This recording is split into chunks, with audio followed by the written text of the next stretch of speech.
Good Saturday morning, and thank you for joining us. I'm Khiree Stewart. I'm at mile marker 89 on I-64 East, and if you look right behind me, you can see that state police are still on the scene of the shooting.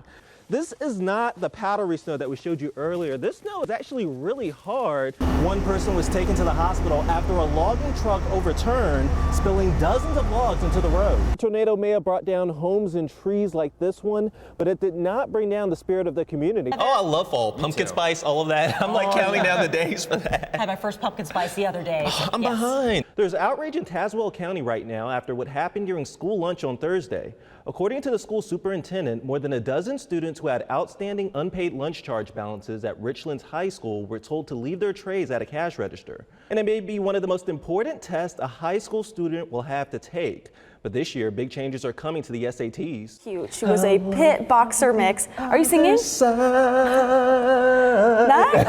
Ooh, that was really good. You brought her on, I've been thinking about that song. I know, and she was quoting a bunch of different Adele songs in it too. She's like, she needs to find someone like you. What else? Rumor has it. Rumor has it. Oh gosh. I'm an Adele fan, guys. Yes, I'm sorry. Yes, Adele is so good, and I think we're all really excited. She's back. Making some singles and making some hits. Yeah, and it looks like the weather could fit an Adele song too, right? I probably could, yeah. They said their main concern tonight is the Jackson River. They're expecting it to reach record flood stage around 23 feet. Now, police are going door to door telling people to get to higher ground. Several roads around Covington and Allegheny County have been blocked due to high water. Crews conducted a swiftwater rescue at Midland Trail and Callahan Circle in Allegheny County. Many people said this is something they've never seen before. It's been hectic. We really loved him so dearly.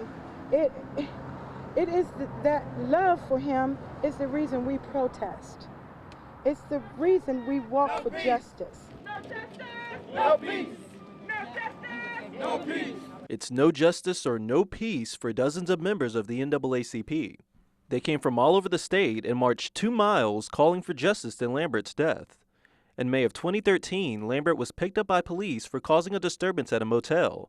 Surveillance video shows South Boston police officers tasing Lambert several times. Lambert died less than 2 hours later. A medical examiner found he died from acute cocaine intoxication. So far, no decision has been made on whether those officers will be charged. It's been 2.5 years since this happened, and it seems as if our Commonwealth Attorney is moving slowly on this issue, as well as most of the leaders in this area. Among their demands, they want the Justice Department to step in on the investigation and the officers involved in the case dismissed. I'm hoping as more people see that this is not just a problem of big cities or just of this place or that place.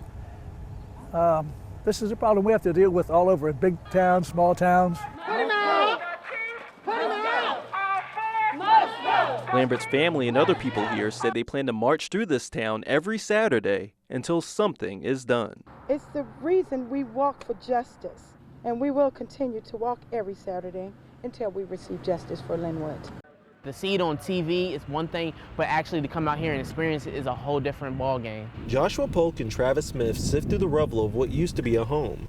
They're trying to salvage whatever they can for the family that lived here. Both say they can't help but be touched by the stories they see in the piles of debris. When we drove by, we actually saw a large teddy bear that you can tell belonged to a small girl, just laying under a whole bunch of debris. Pictures, doll babies, like tools. We found a few trophies, like stuff that holds memory. And I think the people out here, I think they really wanted just to get it back. Power crews were also out working to restore power to the area. While volunteers are out lending aid to the victims, others are out lending aid to the volunteers. And now we get a chance to help our friends and our neighbors right here in our community. It means so much to be able to do that. Members of the humanitarian group Gleaning for the World were out making sure volunteers and victims had enough supplies. Today we brought 2,500 bottles of water up here for volunteers. We've sent 25,000 out to other places that have been affected, as well as more food and water and blankets and things like that. Polk and Smith said they plan to come back tomorrow. They said this tragedy has taught them the importance of life and helping others. Community needs to come together. People need to, band together and try to help one another. That's something that's going to be real important in these next couple of days. Even since I was a kid, I can remember, people speeding up and down the road. Nothing's really ever deterred them. Soon that could change. Daniel Clare has lived on Meadowlark Road for more than 5 years and says he's fed up with speeders. Clare says he's concerned about people who walk and run along the road. See someone that's, that's obviously going 40 or something like that, and they're eating something. I've seen people eat cereal, be on the cell phone at the same time and drive. And they got a kid in the back. Sometimes worrying when I hear a car coming up from behind me really fast and I can't really tell whether it's like right next to me or not. 3600 block.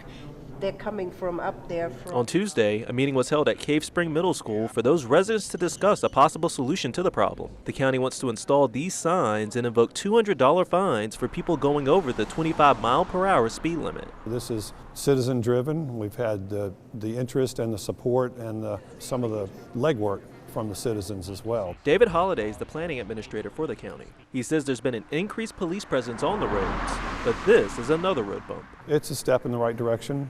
It's a deterrent, we hope. We'll have to evaluate as we go along. That's the bottom line, is citizen interest and public safety. Either way, Claire and others who frequent this road hope the signs work and get the message across to speeders. Slow down, slow down and be aware of what you're doing.